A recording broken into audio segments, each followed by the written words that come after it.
আসসালামু আলাইকুম, কেমন আছেন সবাই? আমরা সবাই চাই আমাদের চেহারা যেন সবসময় উজ্জ্বল ও সুন্দর থাকুক, তাই না? যেন আমাদের মুখে এক বিশেষ আলো বা নূর থাকে। এজন্য আমরা কত টাকা খরচ করি, কত কিছু ব্যবহার করি, কিন্তু আপনি কি জানেন আপনার এই সৌন্দর্য ধীরে ধীরে নষ্ট করে দিচ্ছে আপনারই ছোট ছোট কিছু বাজে অভ্যাস? হ্যাঁ, এমন 5টি বাজে অভ্যাস আছে যা আপনি রোজই করছেন, আর এই অভ্যাসগুলো আপনার চেহারাকে মলিন আর নিস্তেজ করে দিচ্ছে। সবচেয়ে অবাক করা বিষয় হলো আজকে বিজ্ঞানীরা যা বলছে তা আমাদের পবিত্র কোরআন শরীফ 1400 বছর আগেই খুবই সহজ করে বলে গেছে। আজকের ভিডিওতে সেই 5টি বাজে অভ্যাস নিয়ে কথা বলবো।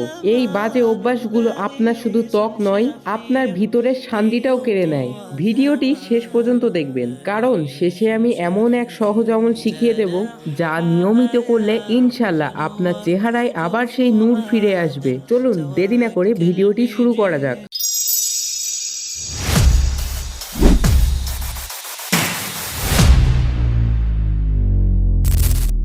প্রথম যে অভ্যাসটি আমাদের চেহারা নষ্ট করে দেয় তা হলো বেশি টেনশন করা আর শুধু চিন্তা করা। আমরা এখনকার দিনে ছোট বড় সবকিছু নিয়েই বেশি টেনশন করি। এর ফলে কি হয় জানেন? বেশি টেনশন করলে মুখে ব্রণ হয়, মুখটা নিস্তেজ করে দেয়। কিন্তু দেখুন কোরআন শরীফে এর সমাধান কত সহজভাবে দিয়েছে। আল্লাহ বলছেন, শুনে রাখো, আল্লাহর কথা মনে রাখলেই মন শান্তি পায়। সূরা রাত আয়াত 28। কোরআন আমাদেরকে শেখায় সবকিছুই আল্লাহর হাতে। যখন আমরা আল্লাহর উপরে ভরসা তাওয়াক্কুল করি তখন মন আমাদের শান্ত হয়ে যায়। নামাজ পড়ুন, আল্লাহর নাম নিন। মন শান্ত হলে দেখবেন আপনাদের চেহারায় এমনি একটা শান্তির ছাপ চলে এসেছে। মনে রাখবেন, আসল সৌন্দর্য শুরু হয় মন শান্ত রাখলে। দ্বিতীয় অভ্যাসটা হলো কম ঘুমানো বা অনেক রাত পর্যন্ত জাগা। আমরা ঘুমকে কেন বিউটি স্লিপ বলি? আপনি যখন ঘুমান আপনার শরীর তখন নিজেকে মেরামত করে। ঘুম হলো আপনার ত্বকের সব থেকে গুরুত্বপূর্ণ ক্রিম। কম ঘুমালে কি হয়? চোখ ফুলে যায়, চোখের নিচে কালো দাগ পড়ে আর ত্বক দেখতে রুক্ষ লাগে। আপনি যতই মেকআপ করুন, কম ঘুম এই সমস্যার সমাধান করতে পারবে না। আমাদের নবীজি হযরত মুহাম্মদ সাল্লাল্লাহু আলাইহি ওয়াসাল্লাম এই ব্যাপারে খুবই সতর্ক ছিল। তিনি এশার নামাজের পর কম গুরুত্বপূর্ণ কাজ নিয়ে ব্যস্ত থাকতে বারণ করেছে এবং তাড়াতাড়ি ঘুমিয়ে যেতে বলেছেন। এই কথাটা শুধু ধর্মীয় নয়, আমাদের শরীরের জন্য খুবই একটা গুরুত্বপূর্ণ বিষয়। রাতে, বিশেষ করে গভীর রাতে, ত্বক তার ক্ষতি পুষিয়ে নেয়। তাই সময় মতো ঘুমানো আপনার সৌন্দর্য ধরে রাখার জন্য খুব জরুরি। তৃতীয় যে অভ্যাসটি আমাদের ভিতরে সৌন্দর্য শেষ করে দেয়, মিথ্যা বলা, গীবত করা, অন্যের নামে খারাপ কথা বলা আর বাজে কথা বলা। অনেকেই ভাবতে পারেন মুখের কথা বলার সাথে চেহারার কি সম্পর্ক?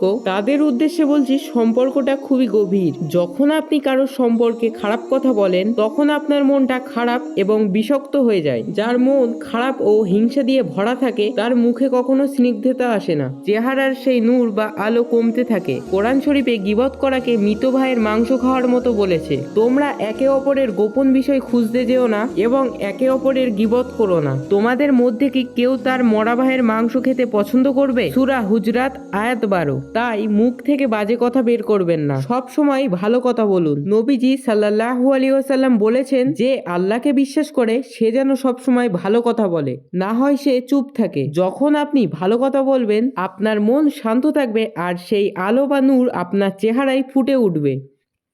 চতুর্থ অভ্যাসটি হলো খারাপ খাবারটা খাওয়া এবং হারাম হালালের খেয়াল না রাখা। আমরা যা খাই তাই আমাদের শরীর তৈরি করে। আমাদের ত্বক, চুল সবই খাবারের পুষ্টি থেকে তৈরি হয়। অতিরিক্ত মিষ্টি, তেল এবং প্যাকেট জাতীয় খাবার শরীরের ভিতর জ্বালাপোড়া তৈরি করে, আর এই জ্বালাপোড়াই ত্বককে বয়স্ক দেখায়, ব্রণ বাড়ায় এবং চেহারার উজ্জ্বলতা কমিয়ে দেয়। কোরআন আমাদের তাইয়েবাদ বা পবিত্র খাবার খেতে বলেছে। হে মানুষ, পৃথিবীতে যা হালাল ও পবিত্র তা দিয়ে তোমরা আহার করো। সূরা বাকারা আয়াত 168। এই আয়াতটা শুধু হালাল খাবারের কথা বলেনি, এটি পবিত্র, স্বাস্থ্যকর এবং পরিষ্কার খাবারের নির্দেশ। যখন আপনার শরীর ভিতর থেকে সুস্থ থাকবে আপনার চেহারার উজ্জ্বলতাও প্রাকৃতিকভাবে বেড়ে যাবে।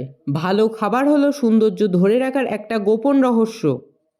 পঞ্চম খারাপ অভ্যাসটি হলো নিজেকে নিয়ে গর্ব করা এবং অতিরিক্ত দাম্ভিরতা দেখানো। আমরা অনেক সময় আমাদের নিজেদের রূপ বা সৌন্দর্য নিয়ে অহংকার করি, ভুলে যাই আল্লাহ আমাদের এই রূপ সাময়িকভাবে দিয়েছে। অহংকার আপনার ভিতরের সৌন্দর্যকে নষ্ট করে দেয়।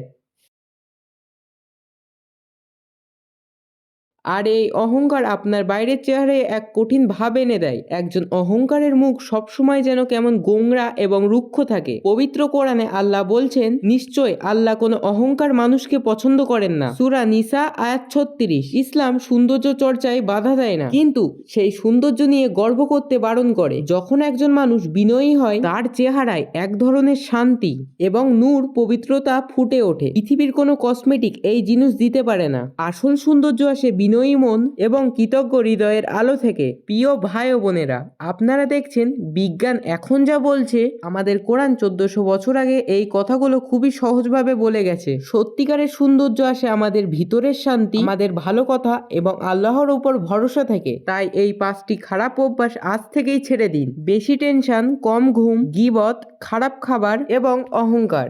এখন আপনার জন্য সেই বিশেষ আমল ও দোয়া আপনার চেহারায় নূর ফিরে আনবে ইনশাআল্লাহ। নিয়মিত এই সহজ দোয়াটি পড়ুন। আল্লাহুম্মা যা আলফি কালবি নুরান ওয়াফি বাশারি নুরান ওয়াফি সামুই নুরান। অর্থ, হে আল্লাহ, আমার হৃদয়ে আলো দাও, আমার চোখে আলো দাও, আমার কানে আলো দাও। এছাড়াও দিনে 5 ওয়াক্ত নামাজ পড়ুন। আল্লাহর নাম যেমন সুবহান আল্লাহ, আলহামদুলিল্লাহ বেশি করে নিন। এই ভালো কাজগুলো আপনার মনকে পরিষ্কার করবে আর সেই পবিত্র মনের আলো আপনার চেহারায় স্পষ্ট হবে। এই ভিডিও থেকে কি শিখলেন তা কমেন্ট করে আমাদেরকে জানান। আপনার প্রিয়জনদের কাছে এই ভিডিওটি পৌঁছে দেওয়ার জন্য ভিডিওটি শেয়ার করুন। এমন দরকারি ইসলামিক ভিডিও দেখতে আমাদের চ্যানেলটিকে সাবস্ক্রাইব করে আমাদের পাশে থাকুন। আল্লাহ আমাদের সবাইকে খারাপ অভ্যাস থেকে দূরে রাখুন এবং আমাদের চেহারায় তার নূর দান করুন। আমিন।